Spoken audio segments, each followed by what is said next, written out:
and welcome to the Rocha Revolution, my weekly Substack where I try to find important people all over the country to have this conversation. And my dear friend Jaime Harrison from South Carolina is nice enough to join us today. Thank you, Jaime, for being on. Thank you, brother. It's so good to be with you. It's good to be on with everybody else who's joining as well.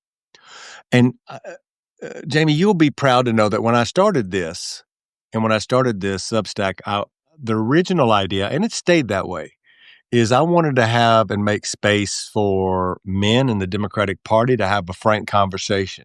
And so we've been having lots of those. We have actually, I think, only had one female guest. Not, we are very pro-woman over here, let me be clear, but I know you are. making space to kind of have the conversation about how the Democratic Party gets back in, what we've done to lose a lot of working class men.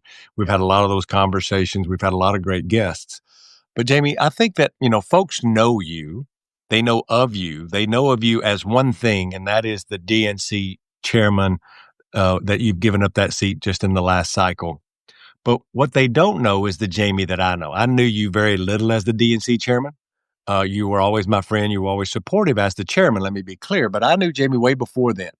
And I think it's important for folks to know, and I'm remembering this, and I want to talk about this because I just got back on Monday from East Texas. Yeah, I know you were home. I went home for homecoming. I hadn't been home to a homecoming football game in 20 years. I took my wife to a high school Texas football game. Now, Jaime, Ebony is a fifth generation black woman from D.C. They didn't even have sports in her school. Now she went to a hippie high school here in D.C. that was focused on academics, which sounds boring as hell. They didn't have a football team. They didn't have a marching band. Now, they have some great football teams and marching bands in D.C. Let me be clear for all of you D.C. folks. But my wife went to a school in D.C. called Schools with No Walls. So they were really focused on academics. Well, Chuck Rocha went to the other kind of school where we focused on football. So when we got to the football field with all my buddies, she was like, "Oh, they have a band. This is amazing." And then she was like, "Ooh, they got cheerleaders just like the Dallas Cowboy cheerleaders." Now, like, well, they're not exactly like that, but yes, we have cheerleaders. And it was homecoming, so she was fascinated with the mums that all the girls was wearing on their chest for the moms, the flowers, and then she got to see the homecoming court and then the drill team. She's like, "This is why football's so big. It's a party." And I was like, "Yes, ma'am. It is a Friday night shut down the city party." Yeah, it's the culture. It's a culture, man. Absolutely. But Jaime, what I want folks to know is I want you to tell the story. We both were raised by our grandmothers. I took Ebony by my grandmother's house where I was raised, and she got to see the trailer house that's still sitting there next door to my grandmother's, where my mama, who was 15, had two kids and was divorced and was raising us in that trailer house next to my grandmother. And I've told you this, and my grandmother came over and got me out of the crib when I was a baby, and she said, "You don't know nothing about raising no baby. He'll be over here with me." And so that's how it all started. But tell your story about how you grew up in South Carolina, because I think it's important before we start this conversation for folks to know where you came from. Yeah. Well, Chuck, I think part of the reason why we like each other so much and we connected is because we were raised in very similar atmospheres. My mom was 16 when she had me. Dropped out of high school, and we stayed with my grandparents. And the story they always told me, my mom had me, but as soon as we came home from the hospital, I slept with my grandparents. Right. That is, before all of these rules about babies can't sleep in the beds, they need to be in cribs and no blankets and all that stuff.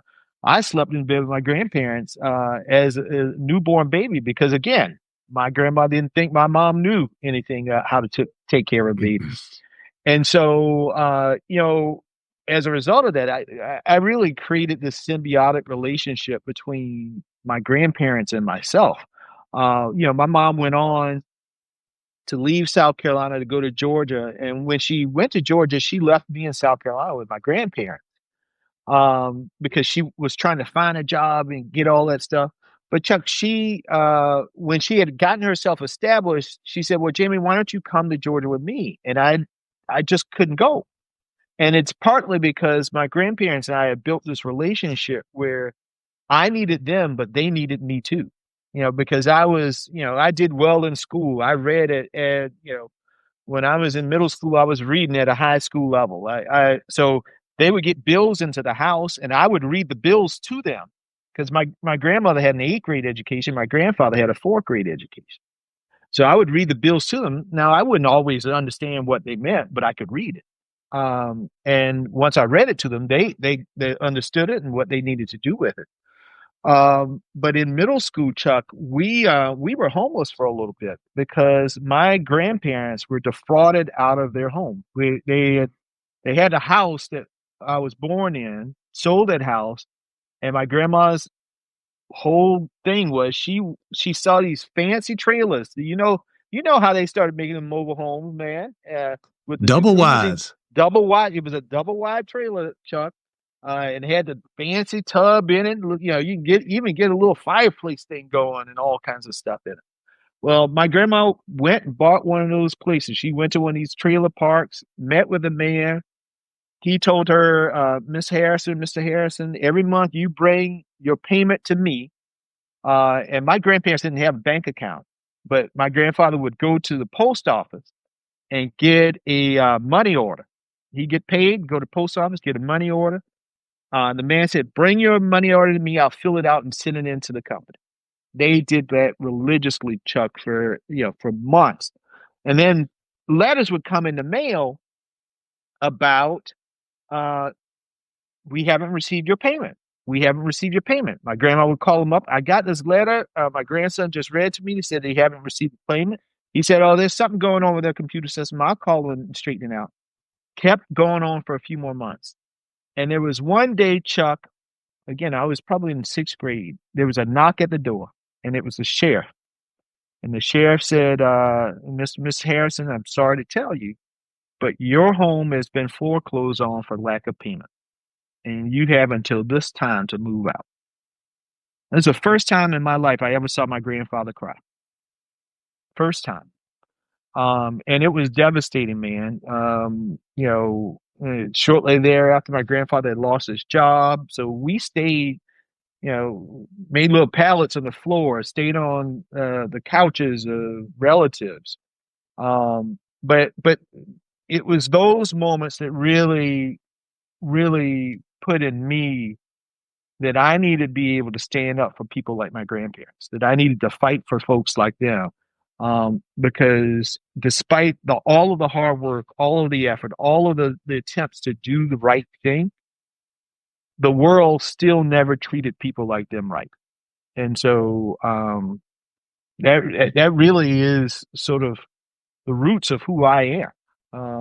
It is the grandson of Willie and Jimmy Lou Harrison.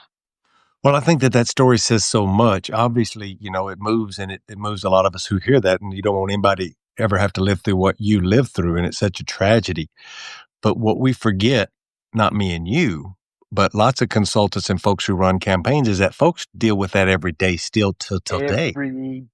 Every day, Chuck. And so there's this anxiety out there, and Democrats don't really like when I talk about this, but I talk about how Donald Trump tapped into the anxiety in workers.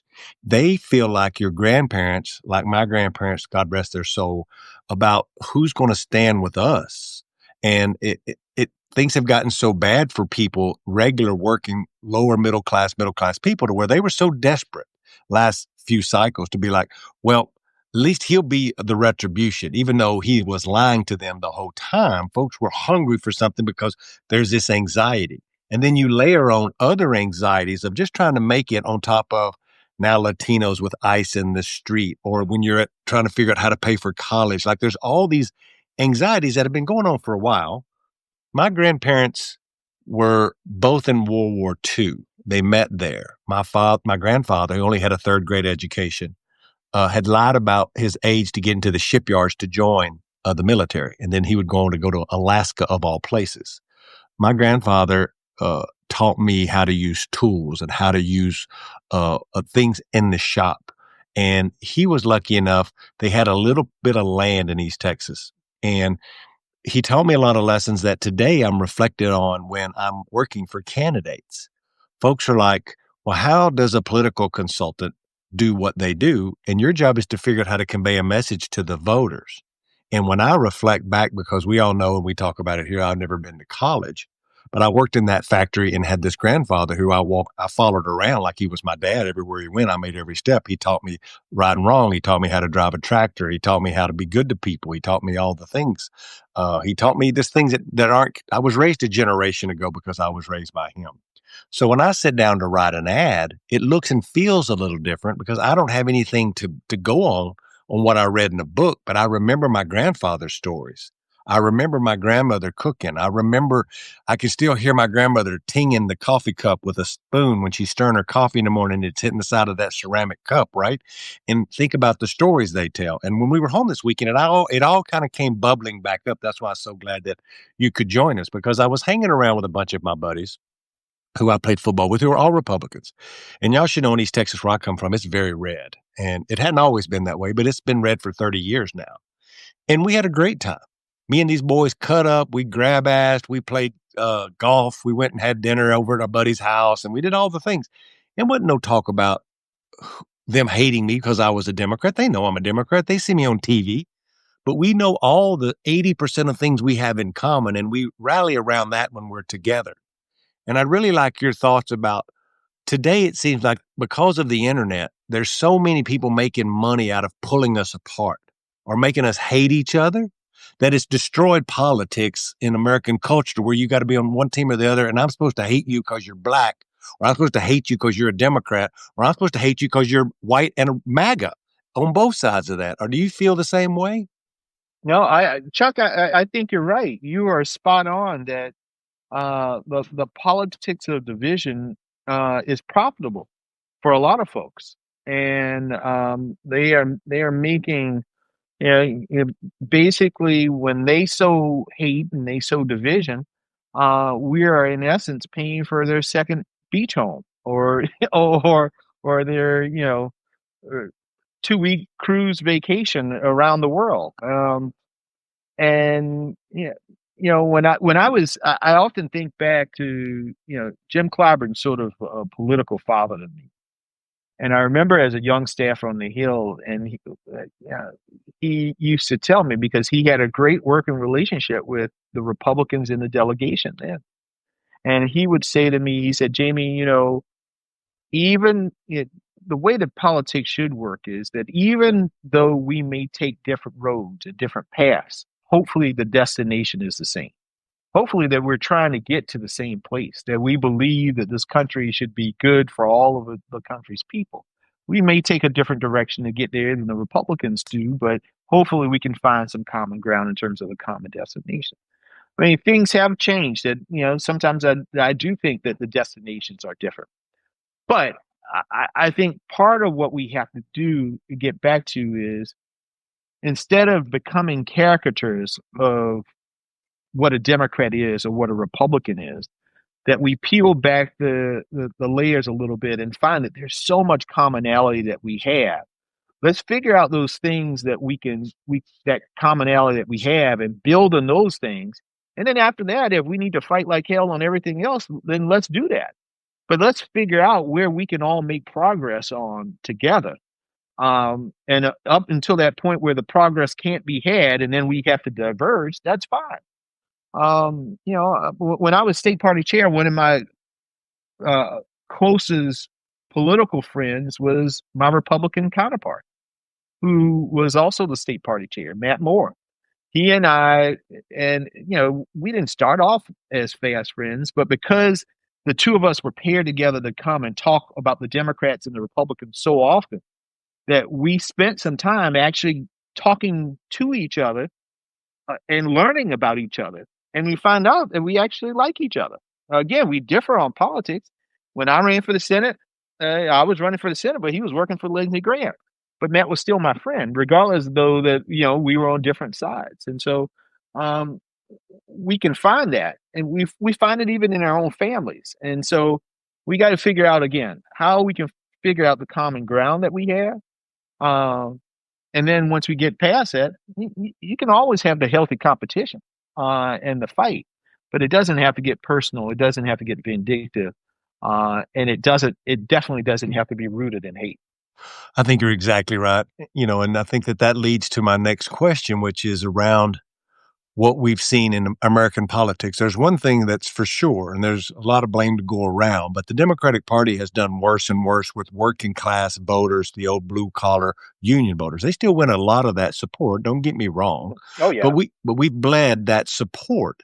And folks come to me all the time as one of the only senior national Democratic operatives who didn't go to college, who still has calluses on my hands, who is connected to those workers because I was one of those workers. When I was home this weekend, I went over to the factory where I used to work and I took a video and I put it on my social media. You saw it of my old factory, my tire plant that was shut down. And across the street where I was standing was the old Union Hall. And it had a for sale sign in front of it because the retirees who had kept the Union Hall going, because there's a lot of retirees now, are now having to sell that land because they couldn't keep that going. It made me think about where we might have went astray or what we've done wrong. And I want to not talk about as much what we've done wrong, but how we get back to winning back these voters who at their core care about the democratic values and align with us when you talk to them and have that conversation that you're talking about. But because our brand is not branded as the working party anymore, I think we can get that brand back. But when folks come to me and say, Chuck, what and how do we get voters back that are you? I'm a non-college educated Latino teenage father, all the things that go along with the voters that we've lost. I'm the minority in my own party now because most folks who look and act like me are Republicans. And I think the way you do that is you get back to talking about family, faith, and work. But really, it ends with the third piece. No matter how much education you have, no matter how old or young you are, there's one thing that we all have to do at some level, and that's go to work. You may go to work in a bank. You may go to work in a field.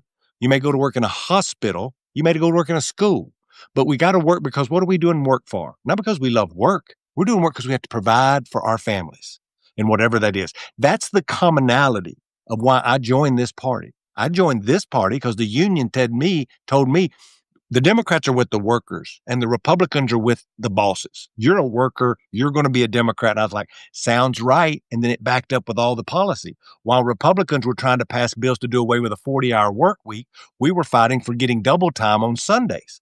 That seemed like the worker possession. I think refocusing the party on work and then everything can deviate from work. Healthcare can, daycare can, where you stand on social issues, the environment, whatever your thing is, it can be there, and we have space for it in our party, but it starts with making a living for your family, whatever that thing is. And if you're retired like my mama, who's on disability, she gets $2,000 a month Social Security, and she lives off of that. That's her work. She got to make sure that's protected because she paid into Social Security for a long time.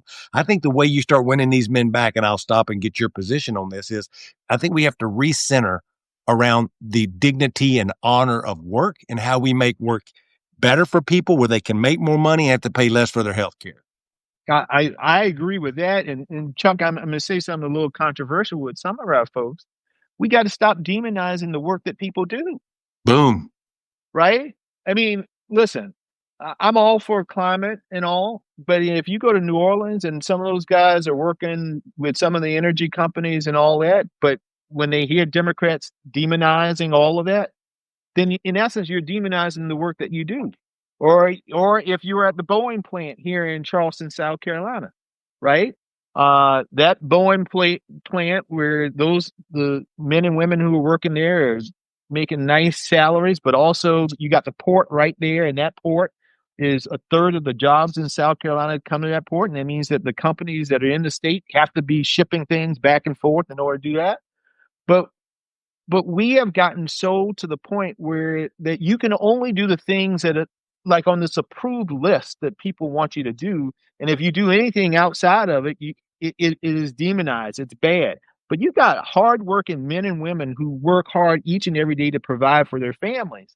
But when they hear that the party that they're going out to support is demonizing the work or the thing that they're doing, I mean, it makes people like, well, you don't support than me taking care of my family because this is the only job I got. This is the only thing I got. Some people don't have as many options with the world is there, is just filled with so many options that they can go and they can do A, B, C, D, and E. Some people don't have that. If they get a good job at one of these plants that actually pays a decent that is great. That is fantastic. That's the gold standard. I remember growing up, and I'm sure you probably remember this. Like it used to be like if you got a job at the post office, man, that was the height of good paying jobs with good government benefits and all of the like. And there's Hmm. certain jobs like if you got a job at the local GM plant, boom, that is the height of what people in your family want to do. But sometimes we, because of the issues of where we are in certain issues, we are so quick to demonize certain aspects of the world. And but average people are in those spaces, and we got to figure out, yes, we want companies to do better, yes, we want to fight on climate change, but we can do all of that without demonizing the people who are just trying to make ends meet, who are just trying to provide for their family, who are just trying to survive in a world that is not built for some of them to survive in, right? And again, we just got to get back to understanding that just our experience and the way that we see the world is not the only way that the people witness and see the world and experience the world. There are different perspectives, and we got to step in the shoes of other folks first before we start to these blanket condemnations about various things. You couldn't be more right. And I see that bleed over a lot in the way that we come up with strategy around congressional races or Senate Yep. races or whatever that is, because you have a bunch of, again, I always say this phrase when I say well intentioned folks. Nobody is, these are good Democrats and they're good Yeah. consultants. They just have a different life experience. So when they're trying to figure out the party you're talking about, we do really well with college educated folks in the suburbs now at the Democratic Party, folks that make 100 grand a year, which I used to think was the richest people in the world, which I realize now ain't that rich, but they are making it. This is your point, Jamie, is that we don't mean to look down our nose at those people, but sometimes the way that we talk and message seems that way, to your point about, oh, you work over at the petroleum factory. That's dirty, nasty. You can't do that. When you're like, dude, that's how I pay my family. That's how I pay my bills. Like, I'm all with you for clean air and clean water, but I've got to work for a living. And we have lost that messaging. I think this is the key of winning back men and winning back working class men, is men think that this party is not for them, when we are literally the party that are fighting to keep families together, the party that's Yeah. fighting for you to make time and a half after 40, to make sure that you have a 5-day work week. Anything more than that, you get double time, triple time. You get a nighttime differential payment. I can talk about all that because when I negotiated union contracts, I was that guy on third shift, where I knew if I worked third shift, I'm making a little bit more money than the guy working on daylights because I'm having to work the graveyard shift. But that means when I write that ad to talk to a worker, it lands more. And I'm talking about shift differentials, and I'm talking about daycare, and I'm trying to figure out these things. This is where the cultural competency, when we use the word cultural competency, it ain't just Black culture. It ain't just Latino culture. There's a working class culture that cuts through all of that we don't talk about enough as the party. And I've been the lone voice on that for a long time with a few other folks that says, look, when we talk about these issues, there's hunger don't have a party or a skin color. If you're hungry or if you're homeless or whatever the thing, tragedy that may be happening in your life right now. But the one thing that people think of right now, these working class folks, is they're not sure the Democrats are with them because they sound a little snooty and a little preachy. And Yep. Republicans, they're not sure if they're with them because they're literally making things more expensive, and they're a little crazy. And I don't like these cops in the street. And I don't like how they're treating children in apartment complexes in Chicago with ICE agents. So I think this is the opening in the midterm elections for us to say, no, no, no, no. We're going to be the party of common sense. They tried to sell you common sense, which is just bullshit. They could give two shits about you. The only family they care about is their family, and Donald Trump has proven that. It's time to redirect what we're doing around the American family as a whole. I think that's how we pull ourselves out of this kind of deficit that we're in with the party. No, Chuck, you are in. We are in total agreement on that. This is an opportunity for us to reclaim a connection with working people in this country, because they see the alternative on the other side. But we, again, cannot be on our high horses. We cannot be preachy. We cannot be holier than thou. We got to take people where they are, dealing with the issues that they're dealing with, and first of all, just listen. We don't always have all of the solutions to every problem. And sometimes, and most, not sometimes, most of the time, the people who are facing the problems also know the solution to the problems. They just don't have the power to enact those solutions in order to address the problem. But we as a party do have some power, at least some right now, even in the minority. And so we gotta go to where people are. We got to listen to them. We got to figure out what they believe is the recipe for addressing some of the difficulties that they have. And then we use our mechanism, not the party, as a vehicle in order to get to those solutions. And then we let people know what we did, right? We let them know that you asked for this, you wanted me to do this. This is what we have done. We achieved that goal. Now, what's next? What's next on your list that we need to check off, right? Um, we got to get back to that, and people have to be able to rely on us. And we can't, Chuck. It just cannot be just TV ads and all this other stuff. We got to get back to helping people. And when we do that, I think we rebuild the trust. And when that trust is rebuilt, then people won't see it as a pox on both houses, right? I'm just going to sit out, because now they see the tangible results of, well, when I vote for these people, this has happened for me. This is how this has improved my life, the life of my family, improved the quality of the community that I live in. I think you're right, not only have you been a party chairman at the state and national level, but you've been a candidate for a federal office when you ran for the U.S. Senate in South Carolina. My next question is about there is this. It seems like through the anxiety of what I've spoken about, you see a new kind of candidate emerging. You see a Bob Brooks in Allentown, who is a local fireman and Teamster president. You see Graham Plattner running in Maine. You see Bobby Polito, a country music singer in McAllen, Texas. You see lots of regular folks. And I'm not saying if we talk about him, if we support him, there's primaries in lots of these places. I'm just talking about these kinds of different. It's not the regular candidates that we're used to seeing, right? I want to know what you think that effect is having and on the party of having and some of the things you've seen done right and wrong in some of these races. But it seems like Democrats, and this is Chuck Rocha speaking, not Jaime, that we figured out we got a problem with working class men. And so what we started doing is recruiting like these stereotypical, and I don't mean they're not these kind of people, they are an oyster farmer, a firefighter, a construction worker, a country music singer to be our candidates, thinking that's going to fix our problem. Which it isn't. I mean, what we got to do, Chuck, is you need the best candidate that reflects the people in those communities, right? Who can connect with the folks in those communities. And we got to stop thinking about it as like, like we're trying to put together a puzzle and we need to find that right piece that fits right in, right in that group. No, what we need to do is figure out and allow people to figure out what's best for them. Who do they think is best equipped to fight for them?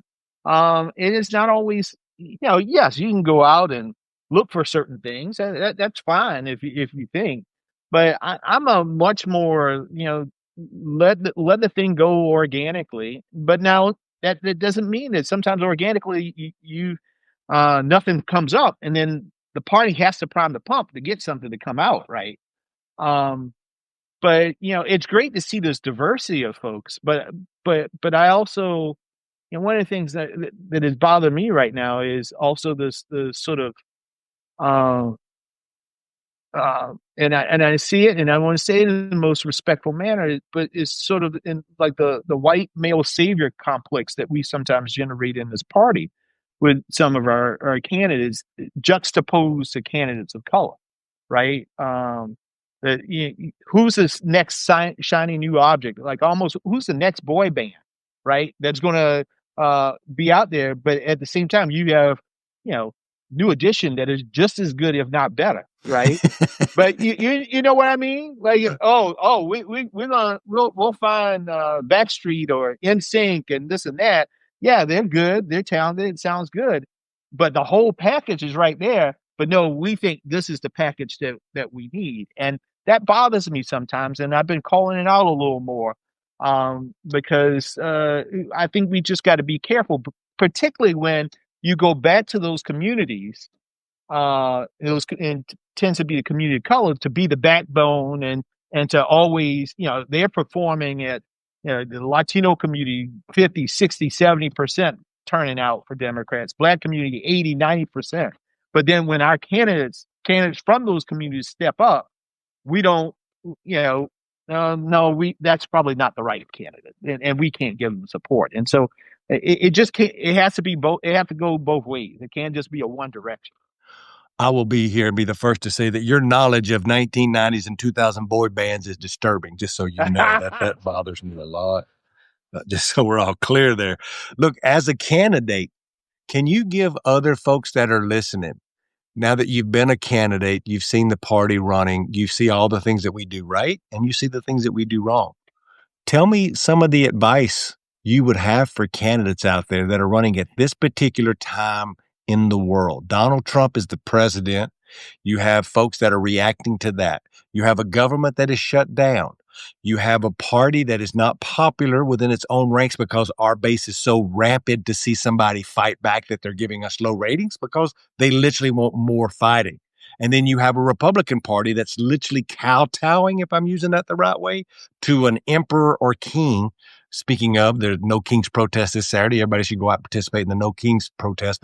Yes. Your unique vision into this about what you would say to folks and give their advice to candidates running right now at this time in American history. Well, I think you have to be your authentic self.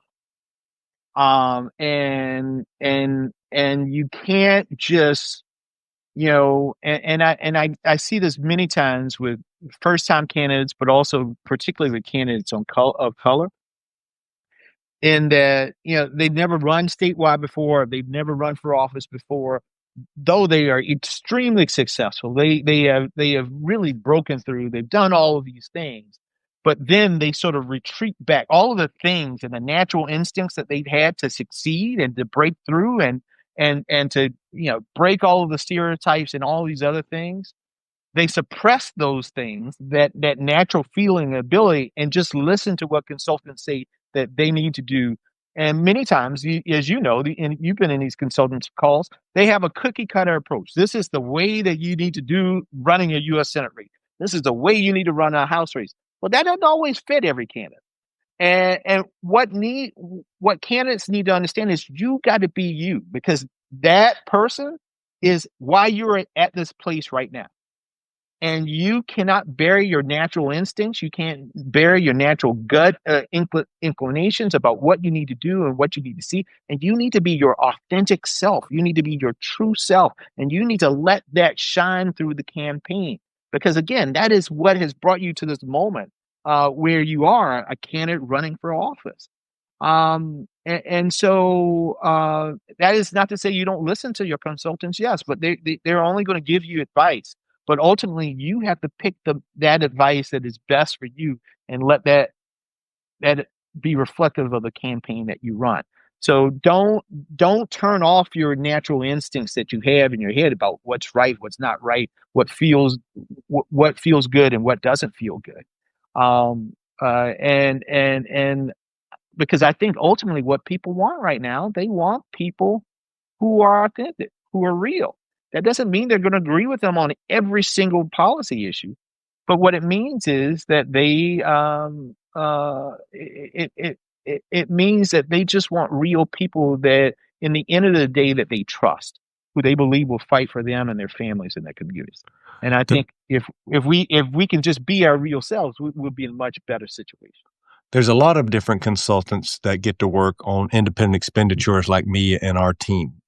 We do very little candidate work because there's a small group of a small group of in the know consultants who get all that work. If you're a Senate consultant, you get to be a Senate consultant. If you're a House consultant, you get to be a House consultant, and you get to work next to the candidate. Now, what that means by that is, and why that's so important, is because consultants that get to build a personal relationship with a candidate holds the power in the meeting of having that personal relationship with a Jaime Harrison, having a personal relationship with whoever that congressman or presidential candidate is. So they keep that to a really small group of people who do that over and over again. To Jamie's point, they're the ones who are always saying, this is the way it's run. I've done this with 30 years over this many people, and I promise you, you got to do it this way. And normally, what that means for all of you nerds at home listening, because I know my audience is a bunch of election nerds, is you end up putting bubble wrap around every candidate saying you got to do this. You become very cautious. You get over legalese. You get way too lawyered up when you have somebody like a Donald Trump. And again, it drives Democrats crazy when I give him credit, and I don't give him full credit, but he will speak crazy shit. And people, I won't say they like it, but it just sounds so different than our orchestrated talking points that have been legalese down to make sure that they're cautious and all the things, to where folks were so desperate, to Jamie's point, for something authentic that they thought that guy that was a carnival barker and lying to them was the savior. And it's just, and now it's coming home.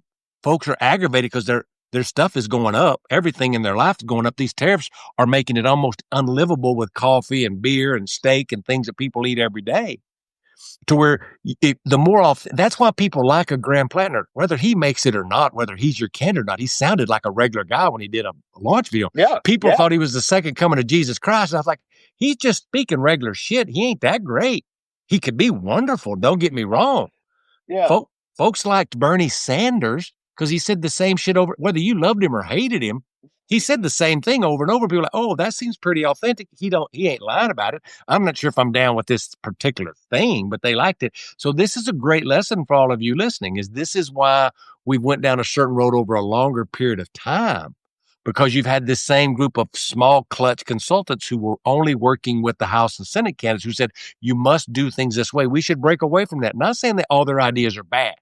I'm just saying that you do that and you run the same campaign in a box. You start bringing that policy book to a boxing match, and you're going to get your ass whooped every time. Am I missing something? No, you are spot on. It is every time. And I often tell folks, because we are academic, we have a party of a lot of academics. We got a party of a lot of policy wonks. And many of them go to DC because they want to enact policy. They want to help people with it. They want to help people with it. That's exactly right. But that doesn't always translate to the politics, right? Right. That part. And that's the big disconnect, because Chuck, you and I both know people don't want a 20-page policy paper. They don't read a 20-page policy paper to determine who they're going to vote for. They determine off of two things. It is the heart and the gut, whether or not they feel like you are speaking to who they truly are, and there's some kind of emotional connection there. And so if you are always just speaking to the head and you're not speaking to the heart and the gut, then you're not connecting with folks. And part of what the Republicans have always understood is that emotion drives people, right? It drives people and it makes them make decisions. Now, the emotion of the day for them, the emotion of choice for them, is always fear. They want to make you afraid of every damn thing, every single thing they want to make you afraid of. And that is what they use in order to drive you to the polls to support them or to oppose Democrats. Maybe we need to use a little fear sometimes, but I think ours is more of it's that hopeful thought, but we will policy it to death. We will, use talking points to death, that by the time you get whatever the message from us, it ain't inspiring you to do anything, but to stay home. And so we just have to figure it out. And again, we need to make sure that our candidates are authentic and that they're speaking to the heart and the gut, and that we don't weigh them down with all of these. Not to say that policy is not important, but they got to find the emotional connection. As we get down to the end of it, I want to respect your time. I want to talk a little bit about your new podcast, at your table. You've been at our table, not your table, at our table. You tell us what your thinking was behind that and what you're doing with your guests with your new venture. Well, and you are one of my upcoming guests, and I'm looking forward. It's a really great conversation. Black men, Latino men having a conversation about our role in our space in the party. And so I'm looking forward for that episode to come out. But really, at our table is to have conversations like we're having right now, Chuck, just like family conversations where we're just being real about the party, about what's going on in the world, and not to sugarcoat it, not to bury it under a lot of poll tested analysis and just being real about where we are. The whole concept of at our table is, again, it's rooted in my experience with my grandparents. At our table, at our dinner table, that dinner on Sunday, we would have some of the most impactful, hardest, frank conversations. And that was just a really important moment for me. And I always look forward to the Sunday dinner and being at the table where we're all there, we're all talking about what's going on and what's going on in our lives, and shooting straight, right? Just going forward. Now there are moments. Part of at our table in the podcast, I do the "Sit Your Ass Down" award, and it's because sometimes my grandfather would say that at the table when you got a little too big for your britches. But I really felt that we needed to get past. You get the 2-3 minute. You're on TV a lot. You go on the national TV and you have a conversation, and you get 3 minutes to try to make a point. Well, you can't make a point sometimes in 3 minutes. You need to be able to give some color. You need to tell a story. You need to give background and anchor it, right, so that it has some emotion. And so this is a long form way to have that conversation, so that we're not just caricatures of what Democrats are or what the Republicans frame us as, but people can see the real, authentic people.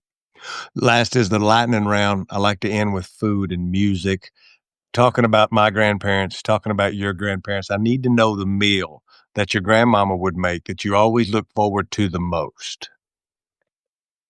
Well, Thanksgiving and Christmas dinners were my favorite. So would it that be is old because, school turkey and dressing, or what would it oh be? yeah, oh yeah, oh yeah, oh yeah, it is turkey and dressing. And my grandma would stay up because we didn't have the big ovens like you got now, right? In houses, that little oven with the four eyes on, stove with the four eyes on it. And my grandma would stay up the night before all night to cook. And this is how I learned to cook, because I would stay up all night with her.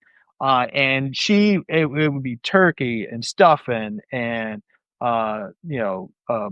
gravy, giblet gravy and rice and perlo rice and green beans and sweet peas and collard greens. And she'd have cabbage also. And then there'd be all kinds of desserts. You have pound cake and lemon meringue pie and sweet potato pie and coconut pie, red velvet cake, and I mean all of the stuff. And she made all this with one oven, right? One oven, and four eyes on the stove, and she's making all of this stuff, and that was always my favorite time. And then when she made her fruit cake. Now my grandma's fruit cake, Chuck, she would get one of these big wash tubs to make and Mm-hmm. bake the fruit cake in, and then she would douse it with all these bottles of red wine. Uh, and then the wine would penetrate the thing, and then she wrap it up, and then she put it in the closet for for a week or two. Wow. I mean, and then when you cut that thing, it'd be so moist, and she would have so many nuts in it. Not only it's the fruit, but it's like the nuts. I mean, every type of nut you can think of, she would put in this thing. And I'm gonna miss that, man. I miss her, but I'm gonna miss that, and always good feelings when I think. My grandmother would cook like that too, and my mama would make some of the stuff, and my aunts. And I remember my grandmother's thing is they used to smoke a turkey, but her number one meal for me was, and folks who are old like me and you will know, is that my grandmother made fried chicken in an iron skillet with Crisco, Yeah. and we would have French fries that she made from potatoes that she cut up by hand. So her fried chicken and those French fries are something that still sit with me today, and there'll never be anything I'll ever put in my mouth that's better than that. The two music questions were: what was your grandparents listening to getting ready for Christmas? What was their go-to music for them? And then B, what is your favorite motivation song? I like to ask folks, what would be your walk-up song in a baseball game? No. Well, Temptations' "Silent Night" is I Grandparents. mean, that was my grandparents, and it's one of mine too. I also love right now Charlie Brown Christmas is what my kids and I, and we start in November. And we start listening to Christmas music in November in my house. Nice. But Temptations' "Silent Night" is just, I mean, you can't beat that. And then in terms of I'm Walk a up big Mike songs. walk up song. I'm a big Jackson fan. Like Michael Jackson is, the GOAT in my mind. And Can You Feel It? Mm, Uh, is nice. that is my walk up song. Well, I appreciate you. Everybody knows here my eclectic sound goes from my mama listening to old Commodore songs back in the 70s when they had the big fros to listening to Bob Seger and Linda Ronstadt in the 80s and 70s to classic rock to classic country from George Strait to all the way down to Merle Haggard. But I need y'all to check out at our table, at your table. At Our Table, aotpodcast.com. Or you can go to YouTube or wherever you get your podcast, folks. Make sure you go there and you subscribe. Also, thanks again for listening to the Rocha Revolution Day. If you're subscribed, thank you so much. Share with your friends and family. I want to thank my brother Jaime for having such a frank conversation and always being a dear friend. And at the end of the day, you can always count on us Trailer Park Kids to come and get you. Don't you worry about it. Y'all be good. Thank you, Chuck. Bye bye. Thank you, everybody.